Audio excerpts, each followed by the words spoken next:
नमस्कार दोस्तों, स्वागत करते हैं आपका एक बार फिर बिंदास खबरें में, जहां पर हम लेकर आते हैं देश और दुनिया की ताजा और काम की खबरें। तो दोस्तों, बिना देरी किए शुरू करते हैं खबरों का सिलसिला। पर उससे पहले अगर आप हमारे चैनल पर नए हैं तो चैनल को सब्सक्राइब जरूर से कर लें और इस वीडियो के लिए एक लाइक जरूर करें। तो चलिए शुरू करते हैं खबरों का सिलसिला। और इसी के साथ आज की पहली बड़ी खबर की 18 तारीख से दही लस्सी समेत कई चीजों के बढ़ेंगे दाम। जानिए कि क्या होगा महंगा और क्या रहेगा सस्ता। आपको बता दें कि आने वाले कुछ ही दिनों में आपके घर का खर्च बढ़ने वाला है, क्योंकि आपको बता दें कि जीएसटी काउंसिल की जो बैठक हुई उसमें कुछ चीजों पर जीएसटी लगा दिया गया है और कुछ चीजों को इसके दायरे से बाहर किया गया है। जिस पर जीएसटी लगा दी गई है वो महंगी हो जाएगी और जो वस्तुएं जीएसटी से बाहर कर दी गई हैं वो सस्ती हो जाएंगी। रिपोर्ट की माने तो नई दरें 18 जुलाई से लागू होंगी, इसलिए 18 जुलाई से टेट्रा पैक वाले दही लस्सी जैसे खाने पीने की चीजें महंगी हो जाएंगी। इसके साथ ही अस्पताल में इलाज कराना भी महंगा हो जाएगा।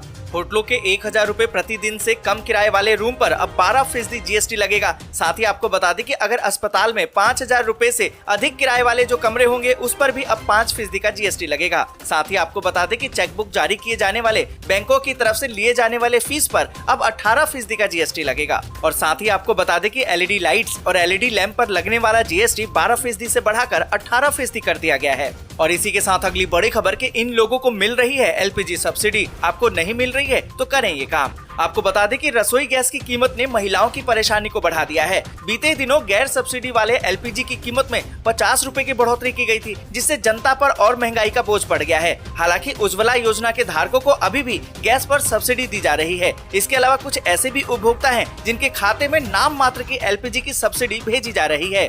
यहाँ पर आपको बता दें कि गैर सब्सिडी वाला एलपीजी दिल्ली और मुंबई में अब 1053 रुपए में उपभोक्ताओं को मिल रहा है, जबकि कोलकाता की बात करें तो 1079 में और चेन्नई में 1068 रुपए 50 पैसे में मिल रहा है। उज्ज्वला योजना के लाभार्थियों को ये 853 रुपए का भुगतान एलपीजी सिलेंडर के लिए करना पड़ रहा है। यानी कि उज्ज्वला योजना की गरीब महिला लाभार्थियों को अभी भी केंद्र की मोदी सरकार सब्सिडी दे रही है। और आपको बता दें कि अगर आपको सब्सिडी का पैसा नहीं मिल रहा है तो आप भी टोल फ्री नंबर 1800-2333-555 पर कॉल करके इसकी शिकायत दर्ज करा सकते हैं।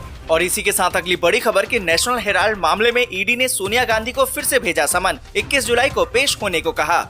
आपको बता दें कि प्रवर्तन निर्देशालय यानी कि ईडी ने कांग्रेस की अंतरिम अध्यक्ष सोनिया गांधी को फिर से समन किया है। ईडी ने सोनिया गांधी को नेशनल हेराल्ड अखबार से जुड़े मनी लॉन्ड्रिंग मामले में पूछताछ के लिए 21 जुलाई को अपने समक्ष पेश होने को कहा है। इससे पहले सोनिया गांधी ने ईडी से पेश होने के लिए कुछ और दिनों की मोहलत मांगी थी। और इसी के साथ अगली बड़ी खबर कि दिल्ली के लोगों को महंगाई का झटका, बिजली भी हुई महंगी, अब बढ़कर आएगा बिल।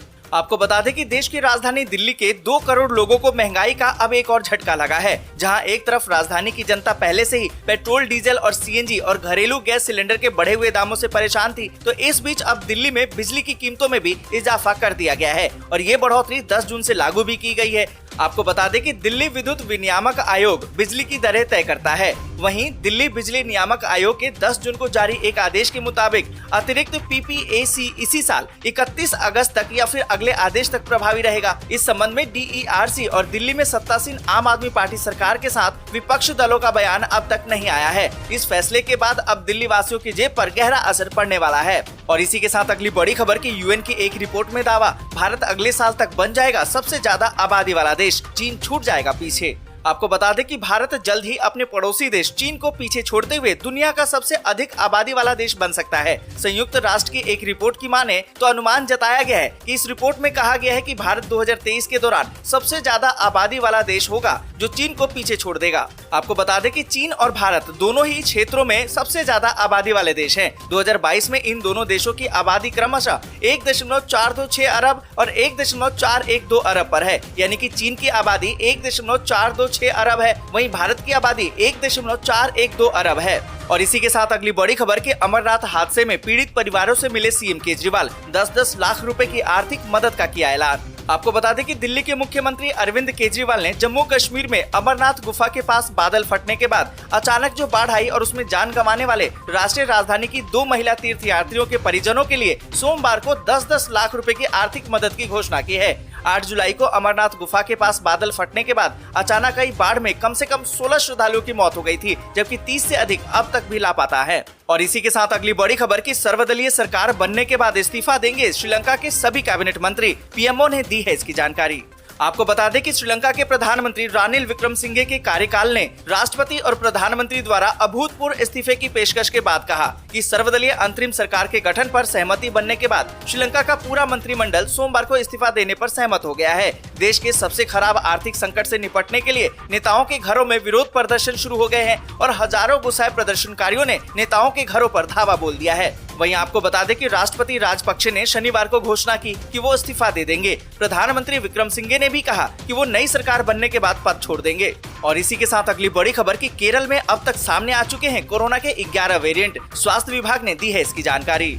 आपको बता दें कि केरल के स्वास्थ्य विभाग ने कहा है कि उनके राज्य में कोविड-19 करीबन 11 वेरिएंट का पता लगा है। विभाग की तरफ से जारी एक बयान में दिसंबर 2021 के बाद एकत्रित किए गए 6,728 नमूनों में ओमिक्रॉन वेरिएंट की पुष्टि की गई थी। और आपको बता दें कि नया राज्य में XE, XH, HQ और ओमिक्रॉन BA.5 वेरिएंट की भी पुष्टि की गई। स्वास्थ्य विभाग ने कहा कि 7 नमूनों में XE वेरिएंट और 8 में HQ स्ट्रेन पाया गया है। ओमिक्रॉन के अलावा वर्तमान में अन्य प्रमुख वेरिएंट है। केरल में मौजूद अल्फा, बीटा, गामा, डेल्टा और ओमिक्रॉन है। और इसी के साथ अगली बड़ी खबर कि पीएम मोदी ने नए संसद भवन की छत पर किया अशोक स्तंभ का उद्घाटन। 6.5 मीटर है मूर्ति की ऊंचाई। आपको बता दें कि देश के निर्माणाधीन नए संसद भवन पर सोमवार सुबह ही प्रधानमंत्री नरेंद्र मोदी ने भारत के राष्ट्रीय चिन्ह अशोक स्तंभ का उद्घाटन किया। खबरों के अनुसार ये प्रतिमा कांस्य धातु की बनी है और इसकी ऊंचाई 6.5 मीटर है। अनावरण के बाद वहां निर्माण कार्यों में लगे कामगारों के साथ पीएम मोदी ने बातचीत भी की। और इसी के साथ अगली बड़ी खबर की खुशखबरी, यूपी के सरकारी कर्मचारियों के महंगाई भत्ते की फाइल सीएम योगी के पास पहुंची। अब जल्द लगेगी मुहर। आपको बता दें कि उत्तर प्रदेश के 16 लाख राज्य कर्मचारियों, शिक्षकों और शिक्षणेतर कर्मचारियों के लिए बड़ी खुशखबरी है। अगस्त महीने से 3% की बढ़ी हुई महंगाई दर यानी कि डीए पर नकद भुगतान होने की उम्मीद जगी है। और आपको बता दें कि पेंशनर जिनकी संख्या 11.52 लाख है, वो भी बढ़ी हुई महंगाई दर का इंतजार कर रहे हैं। वित्त विभाग ने कर्मचारियों और पेंशनरों को बढ़ी हुई दर से डीए और डीआर के भुगतान की मंजूरी के लिए मुख्यमंत्री योगी आदित्यनाथ को वित्त मंत्री के माध्यम से फाइल भेज दी है और उम्मीद है कि जल्दी अब इस फाइल पर मुहर लग जाएगी। और इसी के साथ अगली बड़ी खबर कि चीन पर बढ़ते दबाव के बीच रूस ने यूक्रेन युद्ध तेज करने की दी चेतावनी। टेंशन में है अब अमेरिका। आपको बता दें कि चीन पर बढ़ते अमेरिकी दबाव के बीच रूस ने यूक्रेन युद्ध को और तेज करने की चेतावनी दी है। अमेरिकी विदेश मंत्री एंटनी ब्लिंकन ने शनिवार को अंतर्राष्ट्रीय समुदाय से यूक्रेन पर रूसी हमले की निंदा करने की अपील की है। इस दौरान ब्लिंकन ने पत्रकारों से कहा कि उन्हें रूस में बढ़ती नजदीकी को लेकर अपनी चीनी समकक्ष वांग यी के समक्ष चिंता प्रकट की है। इस बीच यूक्रेन के राष्ट्रपति वोलोदिमीर जेलेंस्की ने बयान जारी करके आरोप लगाया कि रूस जानबूझकर आवासीय क्षेत्रों में हमले करते हुए निर्दोष नागरिकों को निशाना बना रहा है। और इसी के साथ अगली बड़ी खबर कि दिल्ली में झमाझम बारिश के साथ ही देश के कई हिस्सों में बारिश का अलर्ट। आपको बता दें कि राष्ट्रीय राजधानी दिल्ली में सोमवार को कुछ हिस्सों में भारी बारिश हुई, जिससे दिल्ली वासियों को उमस और गर्मी से राहत मिल गई है। दिल्ली में दोपहर को आईटीओ, इंडिया गेट और विजय चौक समेत कई क्षेत्रों में भारी बारिश हुई है। दिल्ली एनसीआर में जो बारिश हुई उससे मौसम विभाग ने कई राज्यों के लिए अलर्ट भी जारी किया है। भारी बारिश के चलते गुजरात और तेलंगाना में स्कूल कॉलेज बंद कर दिए गए हैं। इस बीच तेलंगाना में भारी बारिश के चलते राज्य के मुख्यमंत्री के चंद्रशेखर राव ने 11 जुलाई से शैक्षणिक संस्थानों के लिए 3 दिन की छुट्टी की घोषणा। वीडियो आपको अच्छी लगी हो तो लाइक और शेयर जरूर कर दें। अगर अभी तक आपने चैनल को सब्सक्राइब नहीं किया है तो सब्सक्राइब जरूर से कर लें।